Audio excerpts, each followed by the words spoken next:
आपके अपने YouTube channel history science study में आपका हार्दिक स्वागत, हार्दिक अभिनंदन है। और अब हम तृतीय अध्याय +2 के बंधुत्व जाति तथा वर्ग आरंभिक समाज, इसका जो है सेकंड पार्ट करेंगे। और फर्स्ट पार्ट के लिए आप जो है इसके पहले भाग को देख सकते हैं और इसमें एक स्टेप बाय स्टेप जो है उसको समझाया गया इस अध्याय में, जो मुख्य बिंदु है। और अब हम जो है इसमें दूसरे पार्ट के अंदर ये जो पॉइंट्स आपके सामने लिखे हुए हैं, जिसमें श्रेणी या जो अन्य, उसके बारे में स्टेप बाय स्टेप जो है हम करेंगे। सबसे पहला है श्रेणी। श्रेणी जो होता है वो किसी एक काम धंधे से संबंधित लोगों के समूह को श्रेणी कहा जाता है। अर्थात कामगारों की जो प्राचीन भारत में अपनी अपनी जो अलग अलग श्रेणियां थी, जिसे गिल्ड भी कहा जाता है, तो ये अपने ही व्यवसाय से जुड़े हुए लोग थे, जैसे शिल्पकार, व्यापारी, कारीगर आदि। तो ये श्रेणियां हैं। उसके बाद चांडाल। चांडाल सबसे बद से बदतर दशा जो उत्तर वैदिक काल में हुई तो वो थी चांडालों की। चांडाल प्राय वर्ण अवस्था में नीचे जो है वो सबसे नीचे सोपान में माने गए। उनका जो काम था वो था मृतक पशुओं को उठाना, शवों की अंत्येष्टि करना। प्राय ये जो लोग हैं वो गांव से बाहर जंगलों में रहते थे। इनका जब भी कभी गांव या शहर में प्रवेश होता था तो उनको किसी विशेष संकेत के द्वारा गांव या शहर में प्रवेश करना होता था, जैसे ढोल बजा के। इनका जो गले में हांडी और पीछे झाड़ू टंगी होती थी, और जब भी ये आगे चलते थे तो इनका पूरी तरह से अपने पैरों के निशान को जो है ये झाड़ू जो पीछे जो टंगी होती थी वो मिटाती चलती थी। और जो हांडी थी उसके अंदर जो है थूकना होता था। ये समाज के कहीं भी दूसरे हिस्सों में थूक नहीं सकते थे सार्वजनिक स्थानों पर। तो इस प्रकार से इनका काफी बद से बदतर स्थान था। इनको यहाँ तक कि जो पशु पक्षी थे उनसे भी नीचे इनकी दशा जो है उस समय थी। उसके बाद है जाति व्यवस्था। जाति व्यवस्था जो थी, जाति व्यवस्था का मतलब है किसी विशेष जाति में पैदा होना, तो उसको उसी जाति की सदस्यता जो है वो मिलती थी। वो अपनी ही जाति के अंदर शादी करता था, अपनी ही जाति के जो नियम कायदे कानून जो था उसकी अनुपालना उसको करनी होती थी। वो अपनी जाति से बाहर जो है वो नहीं जा सकता था, चाहे वो किसी भी प्रकार के कठोर नियम बनाए गए हों। तो उनकी दशा जो है काफी बदतर होती थी। तो समाज में इन जाति व्यवस्थाओं ने बंटवारे का काम किया। समाज में जो राष्ट्रवाद की जो भावना थी, उस राष्ट्रवाद की भावना को पूरी तरह से आघात पहुंचाया। समाज में जो पैतृक काम धंधे हैं वो पीढ़ी दर पीढ़ी हो गए। जो क्वालिटी है व्यक्ति की या उसकी जो योग्यता है, उसके जो गुण हैं, वहां पे जो है महत्वहीन हो गए। किसी भी रूप से उसको आगे बढ़ने के जो अवसर है वो खोते चले गए। और जाति व्यवस्था में समाज इतना जकड़ गया कि इस जाति बंधनों से निकलना उस किसी व्यक्ति विशेष के लिए बड़ा मुश्किल हो गया। और ब्राह्मणों जो अपने आप को श्रेष्ठ मानते थे, उन्होंने जो है ज्यादा से ज्यादा धन अर्जित किया। समाज के अंदर उस पैसे को जो है, उस धन को जो है अपने परिवार के ऊपर लगाया। जबकि जो अन्य समाज के लोग थे, जैसे कि सबसे जो निचले दर्जे के जो लोग थे, जैसे शूद्र थी, शूद्रों की समाज में जो है अति दयनीय दशा हो गई। यहाँ तक कि जो शिक्षा प्राप्त करने का अधिकार जो है वो शूद्रों को नहीं था। उसमें उनको जो है ना वेद मंत्रों का उच्चारण करने का अधिकार था, ना शिक्षा दीक्षा लेने का अधिकार था, न शस्त्र विद्या लेने का अधिकार था। तो समाज में शूद्र वर्ग की सबसे बद से बदतर दशा जो है वो हो गई। उसके बाद है श्रीमद् भागवत। श्रीमद् भगवत गीता श्री कृष्ण द्वारा रचित एक ग्रंथ है, जिसमें जब महाभारत का युद्ध हुआ कुरुक्षेत्र के मैदान में, उस कुरुक्षेत्र के मैदान में श्री कृष्ण द्वारा अर्जुन को जो उपदेश दिया गया उसको श्रीमद् भगवत गीता के नाम से जाना जाता है, अर्थात गीता का उपदेश। इसमें इसके 18 अध्याय हैं। उसके बाद ये महाभारत का ही एक पार्ट है। उसके बाद है वेद। वेद जो है वो 4 वेद हैं, जिसमें सबसे पहला जो वेद है वो है ऋग्वेद। इसको जो है ऋग्वेदिक काल के नाम से भी, जब ये ऋग्वेद रचा गया, ये रचा गया 1500 BC टू 1000 BC। इसमें कुल जो है 10 मंडल है, जैसे कि 10वें मंडल या अंतिम मंडल पुरुषोक्त में जो है वर्ण अवस्था का उल्लेख मिलता है। जो इसकी जो रचना काल है वो 1500 BC से 1000 BC के बीच में माना जाता है। तो इस काल को ऋग्वेदिक काल के नाम से जाना जाता है, जो कि हड़प्पा सभ्यता के पतन के बाद यह ऋग्वेदिक काल आया। उसके बाद जो था उत्तरवैदिक काल। उत्तरवैदिक काल में जो वेदों की जब हम बात करते हैं तो वेदों में 3 वेद जो बचे, उन 3 वेदों की रचना हुई। जैसे ऋग्वेद ऋग्वेदिक काल में, ऋग्वेद के बाद यजुर्वेद, सामवेद और अथर्ववेद। तो ये 4 वेद थे।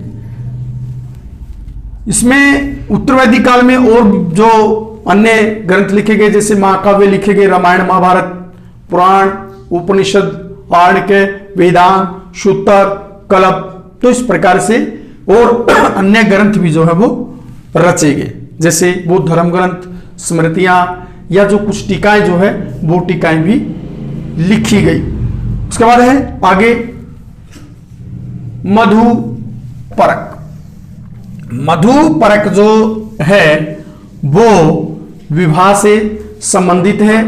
जैसे भारतीय समाज के अंदर जो विवाह संस्था में मधुपरक नामक जो रस्म थी उसको काफी विशेष माना जाता है। विवाह के अवसर पर जब वर और वधू का जो रिश्ता जो है वो तय हो जाता है, तो रिश्ता तय होने के बाद या वर वधू का चुनाव होने के बाद वधू का जो पिता है बारात सहित वर पक्ष को अपने घर पे जो है वो निमंत्रण देता है या बुलाता है। तो जो वर पक्ष है वो बारात सहित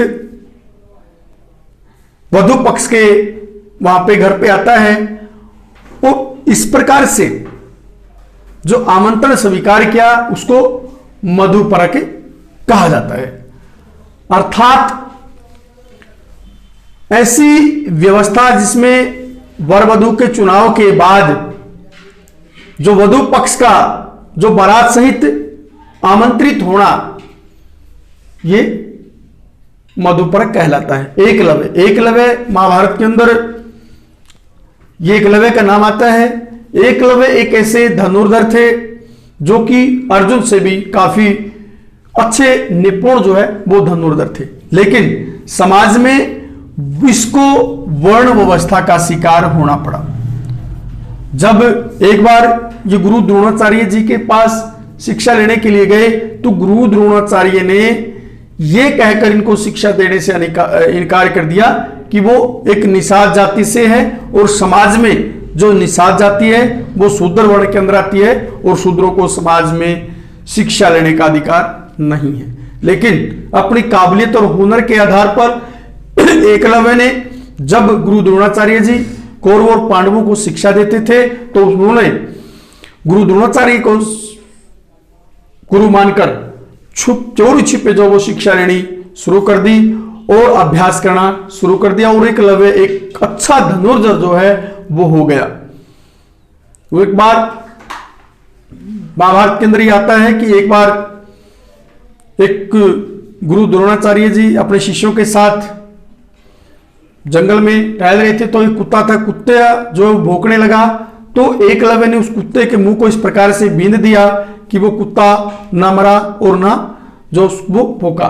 तो ये देखकर गुरु द्रोणाचार्य ने ये देखा कि कुत्ते को इस प्रकार से किसने बीना है, उसने देखा कि कोई विशेष प्रकार का जो है ये व्यक्ति होगा जो कितना बड़ा महान धनुर्धर, जो अर्जुन से भी बड़ा धनुर्धर है।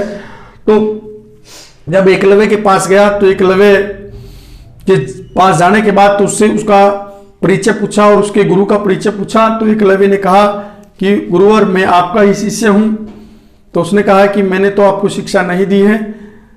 तो उन्होंने कहा कि मैं आपका ही शिष्य हूं, जब आप कौरव और पांडवों को शिक्षा देते थे तो मैं वो शिक्षा छुप छुप के प्राप्त करता था।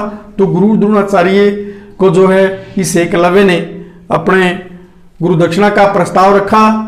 तो गुरु दक्षिणा के प्रस्ताव को उसने स्वीकार कर लिया गुरु द्रोणाचार्य ने, और एकलव्य का अंगूठा मांग लिया। तो इस प्रकार से हम देखते हैं कि समाज में गुरु को भी जो है लज्जित किया गया है। समाज में काफी जो एकलव्य जैसे लोगों को आगे बढ़ने से रोका गया है, जो कि वर्ण व्यवस्था का एक कठोर जो नियम जो व्यवस्था बनाएगी, काफी दुखद जो इस व्यवस्था समाज के लिए रही है, समाज का बंटवारा किया है, एक श्रेष्ठ व्यक्तियों को आगे जाने से रोका है। तो अब हमारे आगे हैं विवाह के प्रकार। यहां जो विवाह के प्रकार हैं, हमारे जो एक आश्वायन धर्म सूत्र है, आश्वायन धर्म सूत्र में 8 प्रकार के विवाहों का वर्णन किया गया है। जैसे सबसे पहला है ब्रह्मा विवाह। ब्रह्मा विवाह में वेदों को जानने वाला शीलवान वर उस शीलवान वर को अपने घर पर बुलाकर सुंदर वस्त्रों से सुशोभित और आभूषणों से सुशोभित कर जो वधू पक्ष का पिता है या वधू का पिता है, वो अपनी पुत्री को जो है वर पक्ष को कन्या दान कर देता है, उसको ब्रह्मा विवाह कहा जाता है। तो उसके बाद है दूसरा है प्रजापति विवाह। प्रजापति विवाह वो विवाह होता है जिसमें लड़की का पिता आदेश देता है कि तुम दोनों मतलब वर और वधू एक साथ रहकर धर्म का आचरण करो। और इस प्रकार से जो कन्या का पिता है वो अपनी कन्या को वर पक्ष को दान कर देता था, तो उसको प्रजापति विवाह कहा जाता है। ब्रह्मा विवाह और प्रजापति विवाह, यहां जो 4 प्रकार के जो विवाह दिए गए हैं, वो शुरुआती जो 4 प्रकार के विवाह जिसमें ब्रह्मा विवाह, प्रजापति विवाह, आरस विवाह और दैव विवाह, उनको जो है उत्तम श्रेणी में रखा गया है।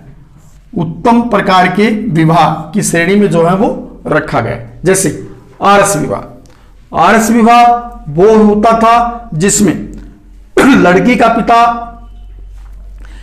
एक जोड़ी गाय और बैल के बदले में अपनी लड़की को दान कर देता था, तो उसको आरस विवाह कहा जाता था। उसके बाद है दैव विवाह।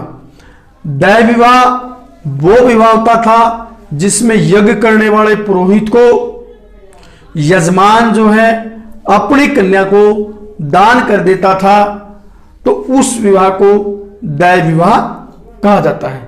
शुरुआत में जो 4 प्रकार के विवाह हैं वो उत्तम प्रकार के विवाह माने जाते हैं, और उसके बाद जो अन्य जो 4 प्रकार के विवाह जो है यहां पे लिखे गए हैं वो अनुत्तम प्रकार के विवाह जो हैं, अनुत्तम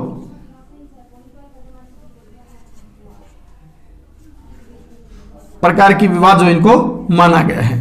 इसमें सबसे पहले जैसे है असुर विवाह। असुर विवाह जिसमें पिता धन लेकर अपनी पुत्री को दान कर देता था, तो उसको असुर विवाह कहा जाता है। एक प्रकार से पिता द्वारा धन लेकर अपनी पुत्री को दान कर देना, या हम कहेंगे कि समाज में जो बेच देना, तो ये असुर विवाह है। उसके बाद है गांधर्व विवाह। गांधर्व विवाह वो विवाह होता था जिसमें युवक और युवती का जो प्रेम विवाह होता था, उसको गांधर्व विवाह कहा जाता है। उसके बाद है राक्षस विवाह। राक्षस विवाह किसी लड़की को जबरन उठाकर ले जाना या जीतकर ले जाना, किसी युद्ध वगैरह में जीत कर ले जाना राक्षस विवाह कहलाता था। उसके बाद है पिशाच विवाह। पिशाच विवाह वो विवाह था जिसमें सोई हुई, घबराई हुई जो कन्या है उसके साथ बलात्कार या फिर किसी भी प्रकार से धोखा देकर विवाह करना पिशाच विवाह कहलाता है। तो इस प्रकार से ये 8 प्रकार के विवाह जो है वो आश्वलायन धर्म ग्रंथ में मिलते हैं, धर्मशास्त्र में मिलते हैं। तो यहां जो आगे क्या सभी जो लोग हैं वो अक्षत्रिय राजा होते थे? ऐसा नहीं है कि सभी जो राजाओं के उदाहरण हैं वो सारे के सारे राजा जो है वो क्षत्रिय रहे हों। इसमें चंद्रगुप्त मौर्य जो कि शूद्र वंश से संबंधित थे या और अन्य कई प्रकार के जो राजाओं के वर्णन जो है वो मिलते हैं। तो आशा है कि आपको जो ये पॉइंट करवाए समझ में आए होंगे और हम उम्मीद करते हैं यदि आपको ये समझ में आया है तो आप दूसरे विद्यार्थियों को भी जो है ये शेयर कीजिए ताकि वो भी इस शिक्षा को प्राप्त कर सके और किसी भी प्रकार से इस लॉकडाउन की अवस्था में वो अपनी शिक्षा से वंचित ना रहे। धन्यवाद। जय जवान, जय किसान, जय हिंद, जय जय।